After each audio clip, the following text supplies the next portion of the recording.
আসসালামু আলাইকুম এভরিওয়ান, সবাইকে স্বাগতম আজকের ক্লাসে। তো আজকে আমরা লিমিটিং বিক্রিয়ক নিয়ে আলোচনা করব। তো চলো শুরুতেই দেখে নেই লিমিটিং বিক্রিয়ক কাকে বলে।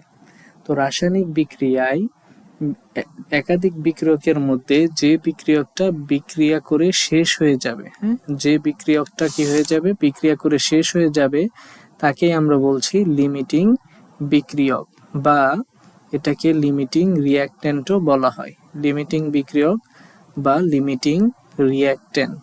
ওকে, আচ্ছা, তো এবার আমরা লিমিটিং বিক্রিয়ক রিলেটেড ম্যাথ সলভ করব। আচ্ছা দেখো, বলা হয়েছে 5 গ্রাম হাইড্রোজেন গ্যাসের মধ্যে 75 গ্রাম ক্লোরিন মিশ্রিত করা হলো। এখানে কোন বিক্রিয়কটি লিমিটিং বিক্রিয়ক? এবং আমাদের প্রশ্ন করা হয়েছে কতটুকু হাইড্রোজেন অবশিষ্ট থাকবে। তাহলে এখানে মেইনলি দুইটা কোশ্চেন করা হয়েছে, যে লিমিটিং বিক্রিয়ক কে হবে এবং কতটুকু হাইড্রোজেন অবশিষ্ট থাকবে। আচ্ছা, তো আমি বলেছিলাম যে এই ধরনের লিমিটিং বিক্রিয়ক রিলেটেড ম্যাথ করার পূর্বে আমাদের প্রথমেই স্ট্যান্ডার্ড ইকুয়েশন বা সমতাকৃত বিক্রিয়াটা লিখে নিতে হবে। তো এখানে হাইড্রোজেন প্লাস ক্লোরিন, হাইড্রোজেন ও ক্লোরিন বিক্রিয়া করে কি করবে, HCl তৈরি করছে, তাই না? আচ্ছা, এখানে খেয়াল করে দেখবে যে হাইড্রোজেন আছে দুইটা, ক্লোরিন দুইটা, তাহলে এখানে 2 দিতে হবে। তো আমাদের বলছে যে আমরা যদি স্ট্যান্ডার্ড ইকুয়েশনটা খেয়াল করি তাহলে এখানে দেখতে পাবো যে 2 গ্রাম হাইড্রোজেনের সাথে রিঅ্যাকশন করে কত গ্রাম, 35 ইন্টু 2 অর্থাৎ 35.5 ইন্টু 2 গ্রাম অর্থাৎ 71 গ্রাম ক্লোরিন, তাই না? অর্থাৎ 2 গ্রাম হাইড্রোজেনের সাথে রিঅ্যাকশন করে 71 গ্রাম ক্লোরিন, 71 গ্রাম ক্লোরিন। তো এটা আমরা কিভাবে বুঝতে পেলাম? স্ট্যান্ডার্ড ইকুয়েশন থেকে বা সমতাকৃত বিক্রিয়া থেকে। আচ্ছা, তাহলে আমরা কি লিখতে পারি? আমরা লিখতে পারি যে 2 গ্রাম হাইড্রোজেনের সাথে রিঅ্যাকশন করে বা বিক্রিয়া করে 71 গ্রাম ক্লোরিন। তাহলে 1 গ্রাম হাইড্রোজেনের সাথে বিক্রিয়া করবে কতটুকু ক্লোরিন, এবং 5 গ্রাম হাইড্রোজেনের সাথে বিক্রিয়া করে কতটুকু ক্লোরিন। তো আমরা দেখলাম যে 177.5 গ্রাম ক্লোরিন। এবার খেয়াল করে দেখো যে 5 গ্রাম হাইড্রোজেনের সাথে বিক্রিয়া করার জন্য প্রয়োজন 177.5 গ্রাম ক্লোরিন, কিন্তু বিক্রিয়াতে দেয়া আছে কত, 75 গ্রাম ক্লোরিন। আচ্ছা, তাহলে 5 গ্রাম হাইড্রোজেনের সাথে রিঅ্যাকশন করার জন্য দরকার ছিল 177.5 গ্রাম, কিন্তু দিছে হচ্ছে 75 গ্রাম। তাহলে কে লিমিটিং বিক্রিয়ক হবে? ক্লোরিন নিশ্চয়ই শেষ হয়ে যাবে, তাই না? ক্লোরিন শেষ হয়ে যাবে। যেহেতু ক্লোরিন শেষ হয়ে গেছে, তাই আমরা বলবো যে বিক্রিয়কটা শেষ হয়ে যায় সেই লিমিটিং বিক্রিয়ক। তাহলে এখানে ক্লোরিন হবে লিমিটিং বিক্রিয়ক। আচ্ছা, তো ফার্স্টের আনসারটা আমাদের শেষ। এবার সেকেন্ড কোশ্চেনে আসো, বলছে কতটুকু হাইড্রোজেন অবশিষ্ট থাকবে। তাহলে আমরা কি লিখতে পারি যে 71 গ্রাম ক্লোরিনের জন্য দরকার ছিল 2 গ্রাম হাইড্রোজেন, তাই না? 71 গ্রাম ক্লোরিনের সাথে রিঅ্যাকশন করে 2 গ্রাম হাইড্রোজেন। তাহলে 1 গ্রামের সাথে কতটুকু হাইড্রোজেন রিঅ্যাকশন করেছে? 75 গ্রাম ক্লোরিনের সাথে কতটুকু হাইড্রোজেন রিঅ্যাকশন করবে। তো আমরা এটা ক্যালকুলেট করে দেখলাম যে 75 গ্রাম ক্লোরিনের এগেইনস্টে হাইড্রোজেন লাগে 2.11 গ্রাম।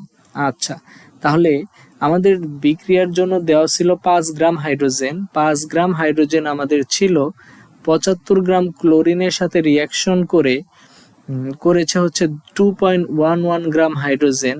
তাহলে হাইড্রোজেন অবশিষ্ট থাকবে, যদি 5 থেকে 2.11 বাদ দিই তাহলে এটা বাদ দিলে কত আসে? এটা বাদ দিলে আসে 2.89 গ্রাম। তাহলে এত গ্রাম হাইড্রোজেন অবশিষ্ট থাকবে। ওকে, আশা করি ম্যাথটা তোমরা বুঝতে পেরেছো। এবার নেক্সট একটা প্রবলেম সলভ করব, যেটা সিলেট বোর্ড 2022 সালে এসেছিল। তো দুইটা পাত্র দেয়া আছে। পাত্র এ তে আছে সোডিয়াম হাইড্রোক্সাইড 4 গ্রাম, এবং পাত্র বি তে আছে H2SO4 সালফিউরিক অ্যাসিড, এটাও আছে 4 গ্রাম। তো আমাদের বলছে যে এ ও বি পাত্রকে যদি আমরা মিশ্রিত করি তাহলে কোন বিক্রিয়কটা লিমিটিং বিক্রিয়ক হবে, কোন বিক্রিয়কটা লিমিটিং বিক্রিয়ক হবে যুক্তি দিয়ে আলোচনা করতে বলছে। তো আমি কি বলেছিলাম, এই ধরনের লিমিটিং বিক্রিয়ক রিলেটেড ম্যাথ থাকলে আমাদের প্রথম কাজ হচ্ছে স্ট্যান্ডার্ড ইকুয়েশনটা লিখে ফেলা। আচ্ছা, তাহলে যদি আমরা বিক্রিয়াটা সমতাকরণ করি তাহলে বিক্রিয়াটা দাঁড়ায় এরকম। আচ্ছা, তাহলে বিক্রিয়া থেকে আমরা কি লিখতে পারি যে 80 গ্রাম সোডিয়াম হাইড্রোক্সাইডের সাথে রিয়াকশন করে 98 গ্রাম সালফিউরিক অ্যাসিড, তাই না? আচ্ছা, তো বলছে যদি পাত্রের দ্রবণ মিশ্রিত করি কোন বিক্রিয়কটি লিমিটিং বিক্রিয়ক হবে। লিমিটিং বিক্রিয়ক মানে কি, যে বিক্রিয়কটা বিক্রিয়ক করে শেষ হয়ে যাবে। তাহলে আমরা কি লিখতে পারি যে 98 গ্রাম সালফিউরিক অ্যাসিডের সাথে 98 গ্রাম সালফিউরিক অ্যাসিডের সাথে বিক্রিয়া করে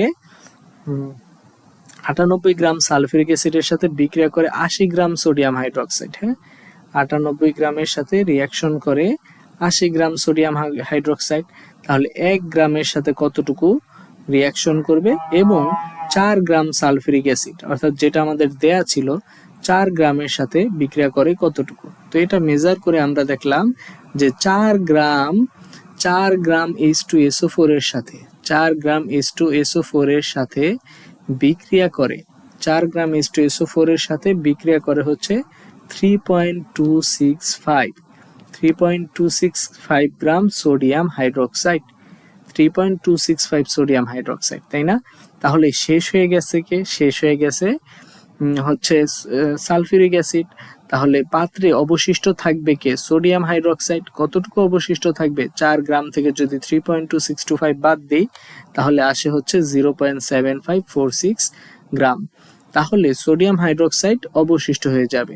শেষ হয়ে গেছে কে? Sulphuric acid. তাহলে কে লিমিটিং বিক্রিয়া হবে? আমরা বলতে পারি যেহেতু এখানে H2SO4 সম্পূর্ণরূপে বিক্রিয়া করে, সুতরাং H2SO4 হবে লিমিটিং বিক্রিয়ক। তো আজকে এই পর্যন্তই। তোমাদের যদি স্টাডি টিউব এডুকেশন চ্যানেলের ভিডিওগুলো ভালো লেগে থাকে তাহলে অবশ্যই চ্যানেলটি সাবস্ক্রাইব করবে এবং বন্ধুদের সাথে শেয়ার করবে। ততক্ষণ পর্যন্ত সবাই ভালো থাকবে, সুস্থ থাকবে। আল্লাহ হাফেজ।